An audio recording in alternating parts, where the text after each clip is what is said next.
Je suis avec Pierre-Yves pour défendre les salariés de Fonderie de Bretagne.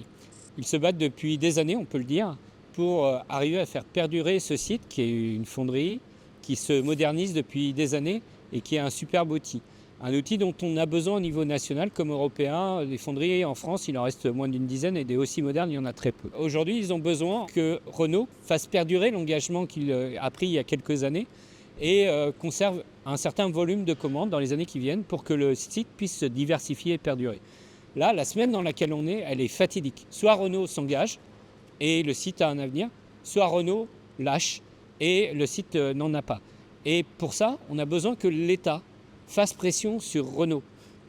Renault, chaque année, reçoit des millions, voire des milliards d'euros d'aide et l'État est actionnaire de Renault. Donc l'État a tout pour faire pression pour que Renault, enfin, s'engage et conserve les engagements qu'il a eus il y a quelques années pour que ce site puisse perdurer.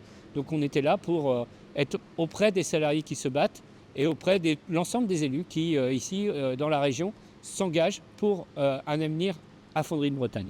Mais tout à fait, Damien. Et donc moi je suis venu depuis Brest pour soutenir la lutte ici, comme on l'a déjà soutenu à de nombreuses reprises. Et c'est important de dire que les salariés ont déjà permis à la boîte de survivre à de nombreuses occasions. Donc il faut que ça continue, il faut que ce combat-là continue. D'autant que c'est un combat d'avenir parce que les pièces fabriquées ici sont des pièces de sécurité, sont des pièces qui valent aussi bien pour les véhicules thermiques que pour les véhicules électriques par exemple. Donc il y a là un enjeu qui se lie également à l'enjeu de la planification écologique et à l'enjeu si important pour nous de la souveraineté industrielle du pays. Donc il faut continuer, il faut mettre la pression sur Renault.